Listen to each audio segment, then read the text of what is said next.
50 years ago this week, President Lyndon Johnson announced the war on poverty during his first State of the Union speech. Under the Obama administration, however, 5 decades, countless unconstitutional federal welfare programs, and more than $20 trillion later, poverty levels remain largely unchanged even based on official numbers, and dependence on government has reached unprecedented new heights. In reality, Americans' economic fate is far worse than even bogus government statistics would suggest. Even more troubling is that analysts say the trends look set to accelerate as Washington, D.C., intensifies its failed efforts to supposedly achieve victory in the war while the Federal Reserve conjures ever greater quantities of currency into existence.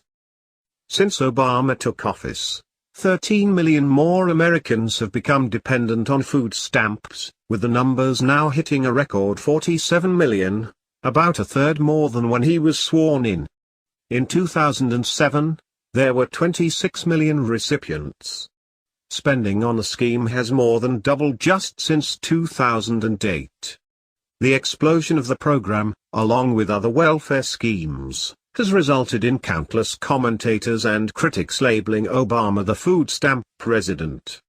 By 2011, Census Bureau data released last year showed that the number of Americans receiving means-tested federal welfare benefits outnumbered those with year-round full-time jobs. Almost $1 trillion annually goes to the programs, with over 100 million Americans receiving some sort of benefits, not including Social Security, Medicare, or unemployment.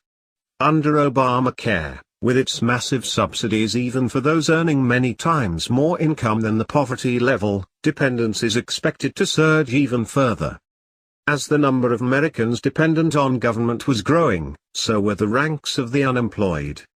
As a Fox News report pointed out, in 1964, when Johnson declared war, almost 9 in 10 men between 18 and 64 years old were employed. By 2012, less than 3/4 of adult males in their prime working years had jobs.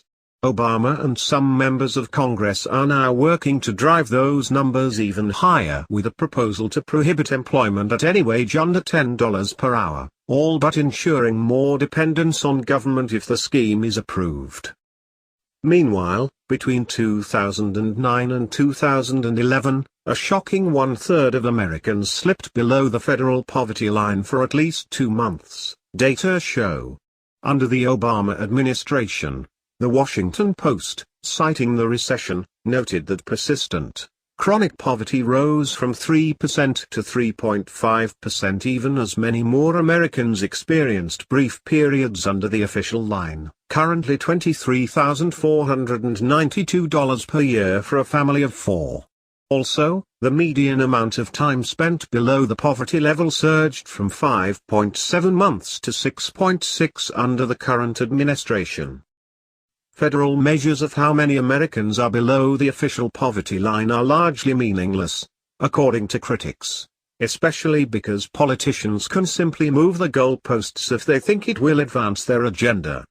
Making the data even more troubling is the fact that the line is raised annually based on the government's deeply flawed and widely criticized measure of Consumer Price Index, or CPI, which critics say drastically underestimates the real erosion in the dollar's purchasing power caused by central bank machinations. The official measure of inflation, which very poorly purports to measure price increases rather than expansion of the currency supply, also does not take into account the fact that production costs are going down in real terms. As labor productivity and technology advance, of course, it takes less effort and less work to produce goods and services. In other words, the economic misery being foisted on Americans by government and central bankers is far worse than official numbers aimed at camouflaging the problem would suggest. In fact, in real terms, an analysis by Gold Standard Institute President Keith Weiner published by Forbes shows that Americans are losing ground at a rate wildly beyond what official statistics reveal. The bottom line is that, in terms of gold, wages have fallen by about 87%, he noted.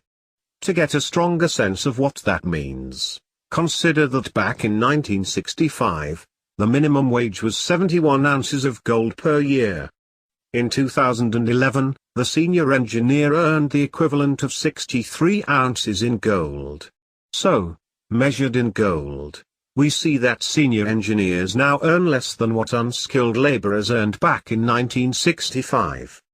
Even using the extraordinarily flawed criteria established by Washington, D.C., however, reveals that there were some 36 million Americans under the poverty line when the war was launched. Today, with the population having grown significantly, the ranks of poor, as defined by federal bureaucrats, have grown to almost 50 million.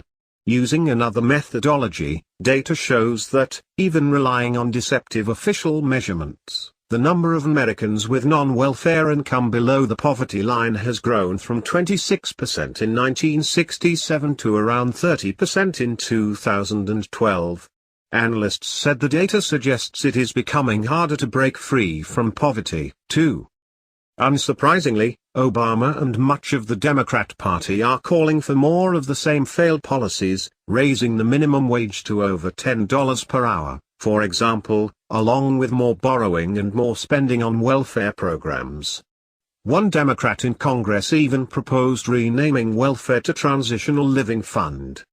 On the 50-year anniversary of one of American history's most radical shifts in the role of government, Obama was busy pleading with Congress to put the public even deeper into debt to extend unemployment benefits further, again. Despite 5 decades of the war on poverty and $20 trillion spent, with no sign of victory in sight, Obama said the war must be stepped up.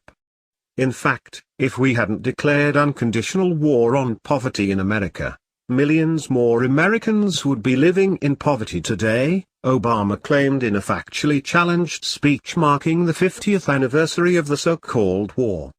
Instead, it means we must redouble our efforts to make sure our economy works for every working American.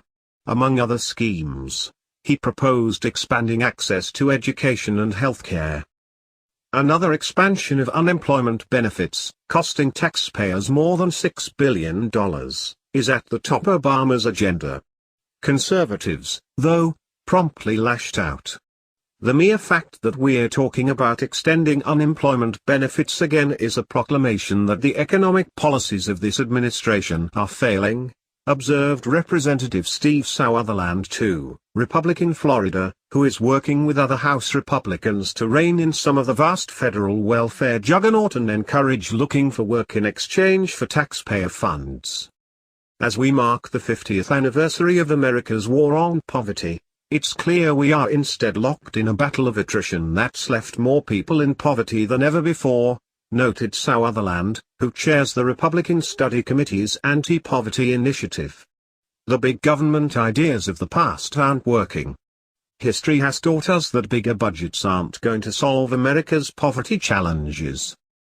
Other GOP lawmakers jumped on board the government anti-poverty bandwagon, although mostly without offering serious solutions. Instead of real reforms, prominent Republicans called for tinkering with existing big government strategies, supposedly to deal with poverty and perpetually growing dependence on a ballooning government that is foisting ever greater amounts of debt on already struggling taxpayers. Senator Marco Rubio, Republican Florida, for example, called for fundamental change in the war. Most of his actual policy proposals, though, fell far short of that ambitious statement. Our current government programs offer, at best, only a partial solution, Rubio claimed. They help people deal with poverty, but they do not help them escape it. While he proposed shifting some of the federal welfare schemes to state governments, the Florida Republican also advocated streamlining most of our existing federal anti-poverty funding into one single agency. Indeed, under Rubio's proposal, state governments would merely administer the federal welfare regime. Despite some better ideas, reducing the national debt, simplifying the tax code, cutting regulations, and more, he also implicitly accepted the statist Democrat talking point about income inequality being a problem for politicians to address. Liberty-minded Senator Mike Lee, Republican Utah, meanwhile, suggested that freedom was the real solution to poverty.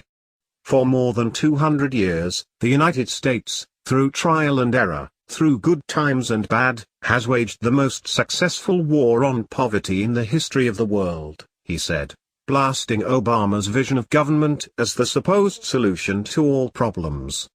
This discredited mindset, which insists collective action can only mean state action, is itself a kind of poverty.